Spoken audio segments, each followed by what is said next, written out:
I mean, that does seem a bit of a discrepancy that you go and show off these 4 candidates to the Yeah. members and then you say you don't Actually, get to you vote. can't vote on 2 of them. I can see how that could possibly go a bit wrong.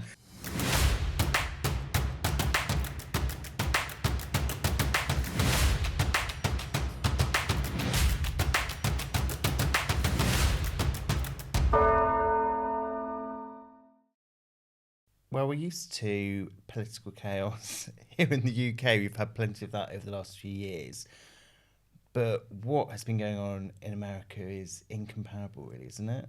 It's really been quite bizarre. I mean, how they let it get to this point, how the Democrats let this happen.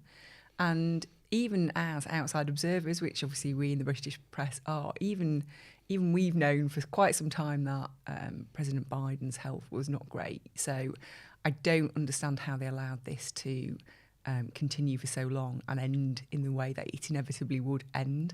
It's been a bit of a mess, hasn't it? The Democratic Party officially named their candidate at the National Convention. That is now in less than a month's time. The election is in November. It's about 100 days' time. So it is so soon that Americans are going to get their choice on who they want to be president. And Joe Biden obviously isn't the first president ever to say he's not going to run for a second term. But the last person who did say that was Lyndon B. Johnson, who was having problems with the Vietnam War in 1968. But he made his announcement in the March that he wasn't going to be standing. So there was loads of time for them to find alternative candidate. And I think that's partly why we've seen Democrats been so quick to pile in behind Kamala Harris, because they realise it is basically you go with Kamala Harris or it's just going to be total carnage, that they just do not have the luxury of having a contest where they have a long think about who they're going to have. I mean, you compare it to the UK election, obviously there were some people suggesting ahead of the general election that the Tories should have swapped Rishi Sunak. Do you think people now, the Tory party, after the election, we may be wondering maybe we should have done that, got rid of him like Biden? I think it's easy to kind of blame Rishi Sunak, isn't it? And I think, obviously, clearly people do. And you can see that, obviously, there was frustration with the way he was leading the party by the end. But really, he was just a symptom, not the cause. The party had been in chaos for quite some time, all these different factions fighting each other. It was not united. It would have been a struggle to see who actually could unite those factions. So I think whoever had been in that post in the run-up to the election was going to have a really difficult time to win over voters who were pretty fed up with the Tories, really. Right, should we get on with it? I'm John Stevens, political editor of The Mirror. I'm Sam Lister, political editor at The Express. And this is The Division Bell.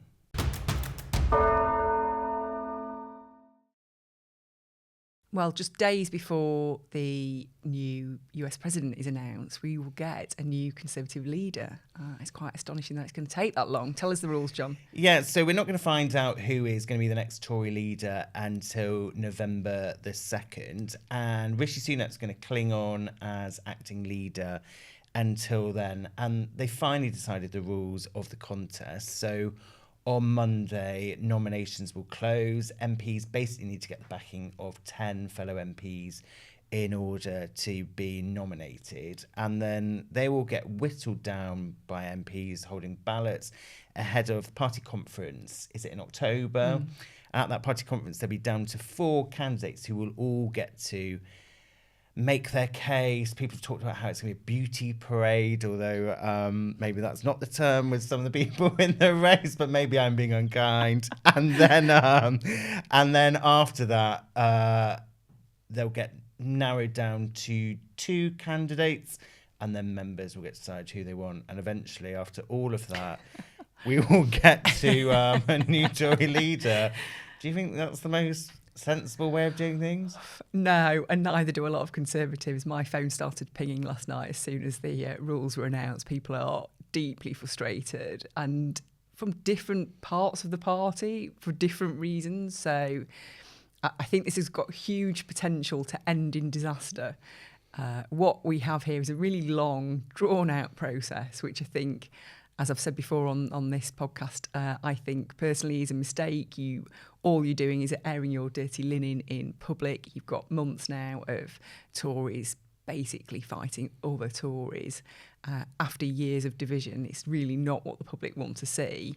But instead we have it. Well, over the summer, what they will do is they will individually tour around the country. Then they will come back and there will be hustings for MPs. So you're not getting those hustings for actual members. So that's one point of contention. And one person involved in one of the potential candidates' teams said to me that they think actually this is a way of certain people avoiding proper scrutiny, that those candidates who may trip up when they are tested by the members will basically manage to avoid that process, that all they have to do is then convince the MP. So they get back after the summer, they have a few sessions with MPs. Obviously, MPs have already largely decided whose camp they're in. And then you go on to party conference and you have 4 candidates. Now, at that beauty parade, at the end of that process, the membership might all really be behind one of those candidates. They might think, oh, X is the one for me. But then after that, the MPs then whittle down those 4 candidates to 2. And so the grassroots favourite may not even be on that shortlist. So when it comes to voting, they have only got a choice of 2 and it might not be the person they want. I mean, that does seem a bit of a discrepancy that you go and show off these 4 candidates to the members and then you say you don't get to vote. Actually, you can't vote on 2 of them. I can see how that could possibly go a bit wrong. What one person said to me, it's madness. And apparently there were even more crazy plans, but this was the most sensible of the options, apparently. But there you go. I think if I was running one of these Tory campaigns, I think I would. It's a long time, the campaign. So I think that people agree that clearly the defeat was bad. The Tories do need to have a proper think about where does the party go next. And I think for the sake of everyone in the country, they need to do that because it's no good for the Labour Party if the Tories go off in some bizarre direction and don't offer a proper opposition. I think if I was running one of the campaigns, though, I would think that how do you sustain people's attention over that time period, and how do you come up with new and interesting things to say that get attention from both members of the public and members of the party, but also MPs? And I think that would be a struggle. I think there is the possibility then that you do just resort to blue on blue attacks. I remember that summer contest, the one that Liz Truss won, not the one that Rishi Sunak won in 2022, and it was some of those TV debates then were pretty brutal. They really were. And some of them, it did feel a bit like, oh gosh, it definitely was dirty laundry being washed in public. I think that Rishi Sunak's faced a lot of criticism. He's faced a lot of criticism from me. I don't think that I think he made a lot of mistakes as Prime Minister and as Tory leader. But I do think there is something to be admired about how he has said he would be willing to stay on as acting leader until November to let this contest play out. There had been loads of jokes about as soon as he lost, he'd be straight off to California. That's where his heart really was. He didn't really care about this country. And I think that being willing to carry on, he's going to have to do Prime Minister's questions, one before the summer, but then he's going to have to do quite a few after the summer if they're dragging this out till November. And I think there is actually something to be admired about him being willing to stay on and do that. I think it potentially be pretty tricky for him with all these candidates who look new and fresh, lots of them saying very negative things about how he ran the party. But maybe he's looked at the example of people like Theresa May, who there's 2 different models, isn't there? You know, there's the model of Boris Johnson who got chucked out, then he had all the Partygate report, etc., and he just jumped before that came out and went off around the world earning loads of money. And then you get the example of Theresa May, obviously had a tricky time over Brexit. Remember her leaving Downing Street and being very emotional about leaving Downing Street. But then she did stay on. She's kind of played the elder statesman figure in the House of Commons. I think she has kind of a lot of these people who might have been critical of her as Prime Minister and disagreed with some decisions she'd made would now just think, well, actually, I do respect what she's done. And I think good for Rishi Sunak. You've seen that model and he's thought, I am just going to stick around. You know, obviously he's being re-elected, so unless he quits and leads to a by-election, he's going to be around in the Commons. But he doesn't need to play such an active role, which clearly he is willing to do. I think it was always a really, actually quite nasty slur on Rishi Sunak that he was just in it for himself, and there was this this kind of story put around during the election that he'd called it early so he could run off to California and get his kids into school in September, which was just ridiculous. I mean, it was so stupid. And he, you know, clearly he is a man who believes in duty and public service, very much in the Theresa May mould. Yes, he's hugely rich, we all know that. But actually, if you are that rich, you don't have to do this. You don't have to be an MP. He could have just been living a nice life this whole time. So I do think he is a man who has always been motivated by public service. But I mean, I think it's going to be difficult for him. Clearly, it has not been a particularly easy campaign. He really probably could do with some time off. I'm sure he will get a bit of time in the summer. And he is going to have to respond to things potentially like a budget, you know, early in the next term. But I think this leadership debate, this dragging on, I keep hearing Tory saying, well, look, the one thing we've got is time. Actually, you don't have time. You don't have time.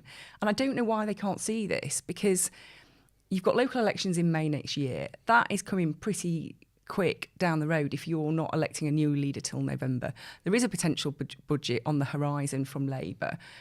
Ideally, you'd want a new leader and a new shadow chancellor to respond to that. Instead, they're just sitting around talking about themselves. This is the last thing people want to hear, and I just think it is frustrating. And then also, you have Nigel Farage. I did an interview with him yesterday. He made it clear that he expects more Tory MPs to defect within the next year to reform. Obviously, there are these rumours around Suella Braverman, whether she will go over. He did not close the door to that, but he said that there hadn't been any talks. And so I think if you are a party that has been assaulted from all sides, and Reform particularly have managed to win over those voters that you took in 2019, why would you sit around just talking about yourselves? It really does baffle me. And I do think, I mean, you always have to take with a slight pinch of salt when people say there's going to be loads of defections. Although there's sometimes people tell me there was going to be all these Tory MPs defecting to Labour, and I was like, yeah, right. And then they did. So maybe I'm not the greatest. And the most unusual of all candidates in Natalie Elford. I did not guess any of those people. But you can see the situation where someone is picked as Tory leader who is from a certain side of the argument, and there are people on the other side of the argument who just say, oh, this party's done, I've just had enough. Yeah. I'm going to move on. And it looks like we're going to have quite a wide field of candidates standing. I mean, every day there seems to be a new ridiculous name in the frame of someone. Which ridiculous one are you particularly thinking well, of, I just think every day you've got a new person. Be like, oh yeah, there's a lot of MPs trying to encourage me to run, which you get in every leadership debate. And you think, does anyone remember Raymond Chisty? yeah. No. But I think... let's see. I mean, we've heard in the last couple of days Mel Stride, who, to be honest, I don't think many people in this country would have known Mel Stride's name before this election, but he seems the only cabinet minister willing to go on TV to defend the government. So, Good Morning Britain, BBC Breakfast viewers are now familiar with this man, and he seems to have translated that into thinking that maybe he should have a tilt at the Tory leadership. I'm sure he's a decent man. I'm sure he's quite competent. I think I would question if you've been the face of Rishi Sunak's election campaign, which to be fair he was, are you really the best person to kind of offer a new direction? I'm not 100% convinced that he is. I think you're absolutely on the money there. I think if you have been if you've been the face of the campaign that has led your party to a historic defeat, then it's very difficult for you to be the man to move it on to the next stage. He's definitely associated with the old guard.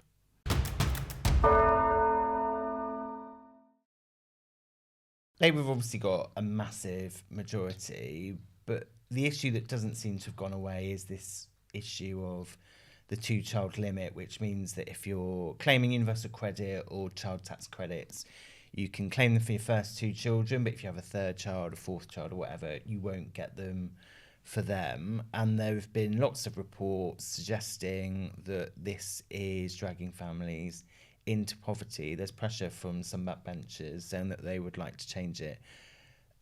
Labour have kind of opened the door, said it's something that they are considering doing, but they're saying that, as they said before the election, if they're going to spend money, they need to be able to show where that's coming from.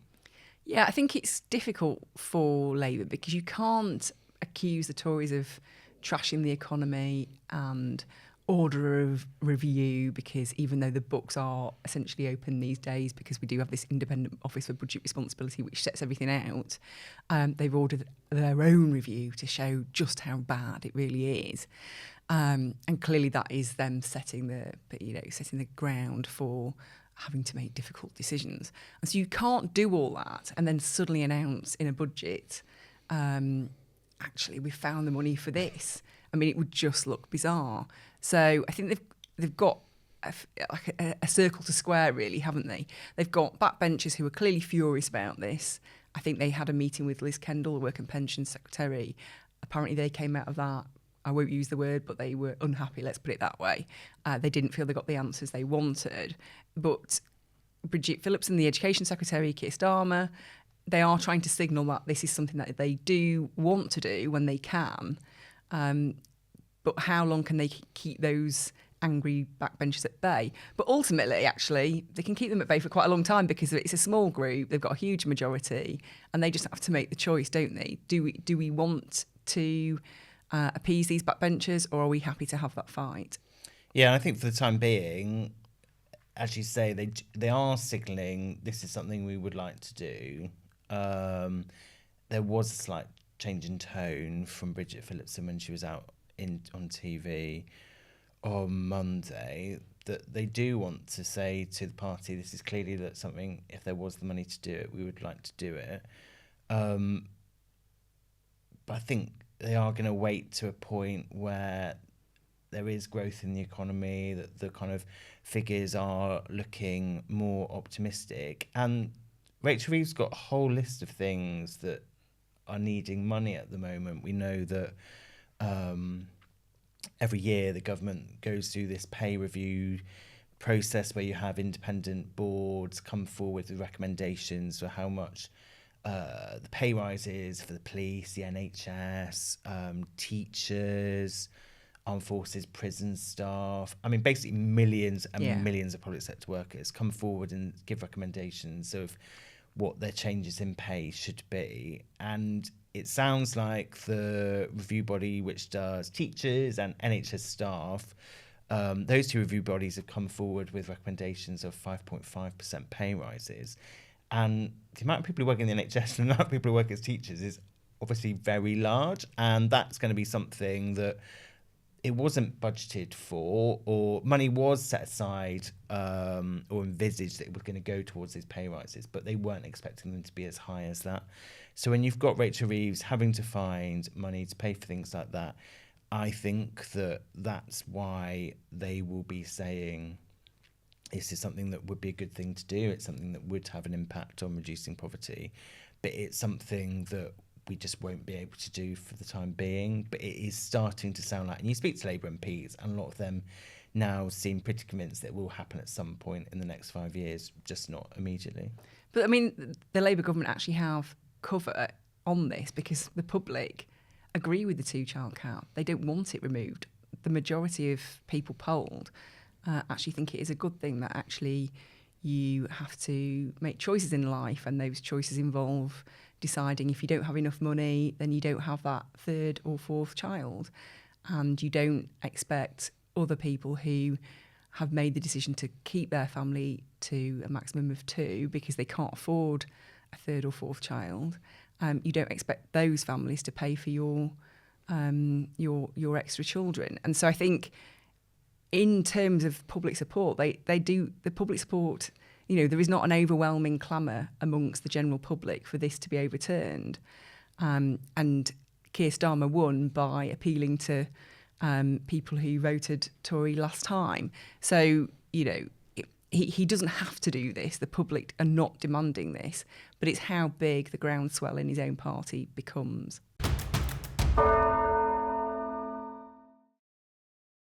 So my moment of the week is Volodymyr Zelenskyy came to the UK last week. He was here for that summit that Keir Starmer was holding in the European political community, but he stayed on afterwards and went to Downing Street.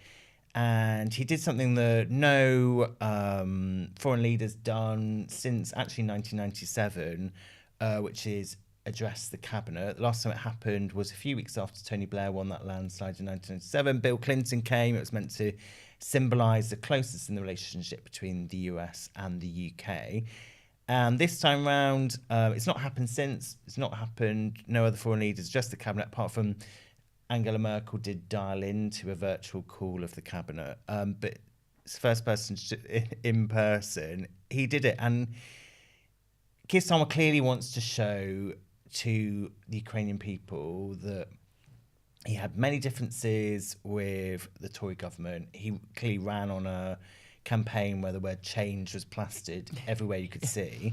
But the one thing that's not changed is our support for Ukraine. And he clearly wanted to show that that was the case. And that comes with a backdrop of what's going on in America. And obviously, if you are Ukrainian, you are worried and concerned, and you listen to the things that Donald Trump says, you listen to things that J.D. Vance, his pick for VP, has said, and you obviously would be concerned, thinking, well, is that support going to continue? And so I thought it was pretty moving watching the footage of Zelenskyy come into the cabinet room. You looked in the faces of the cabinet ministers, just everyone seemed pretty moved. I think that there was so much respect for Zelenskyy and how he's conducted himself as leader and been so successful at rallying support around the world.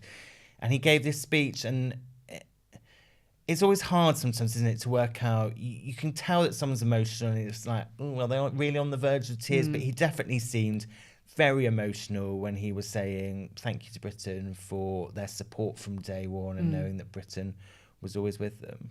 Yeah, I totally agree. It was a very moving moment. And I think for President Zelenskyy, he clearly is really worried about the prospects of a Donald Trump presidency, because that will be a significant point in his battle against Vladimir Putin. And I think it is good that Keir Starmer made that move, because it is a very, very clear physical demonstration of British support, and that he intends to continue what Boris Johnson started. And let's be clear, it was Boris Johnson who absolutely drove this from the Western point of view. And I think it would be incredibly sad if Donald Trump were to shift away from that. But I think actually, if he does get into office, once you see the security briefings, there is a kind of sense that people believe that he will actually not be quite as hardline if he gets back in. We will have to wait and see. I remember everyone said that last time around, and everyone was like, oh, in the campaign he was hardline, he'll soften up. And then the inauguration, he was all America first, America first. But crucially, he didn't withdraw from NATO. True. And that was a huge, huge thing. And it was something that Theresa May played a big part in. And so actually we were all worried about that, and it didn't happen. And I think people will be hopeful that we see something similar again. Sam, what's your moment of the week? Well, Carla Denyer, the co-leader of the Greens, you don't just have one, you get two for the price of one with the Greens. She clearly is a charismatic figure, and I think she has potential to give the Greens the profile that probably their voter base deserve. But I think she's made a fundamental mistake this week. She tweeted a very innocuous message about President Biden standing down. Now, firstly, you can get into, does President Biden care about the Green co-leader in Britain's opinions on his decision to stand down? I suspect not. I doubt he knows who she is. But anyway, she decided to put out this fairly innocuous statement praising President Biden for taking the decision he had. And then she faced a barrage of abuse on Twitter. Green supporters and people who are very, obviously, aerated, angry, concerned about what is happening in Gaza, and absolutely you can see why, having a real pop at her for the statement she made. The statement she made was not anything to do with Gaza. It was just a very bland statement about President Biden. And I think the problem is if you start out just weeks into your election to Parliament for potentially a 5-year stretch, giving in to the Twitter mob, then you're going to find it very difficult to ever do anything other than bow to pressure from the Twitterati. Right, we'll be back on Thursday. Send us an email, thedivisionbell@reachplc.com, and we'll see you then. Bye for now. Thank you for listening. This is a Reach Studio production hosted by myself, Sam Lister, and John Stevens.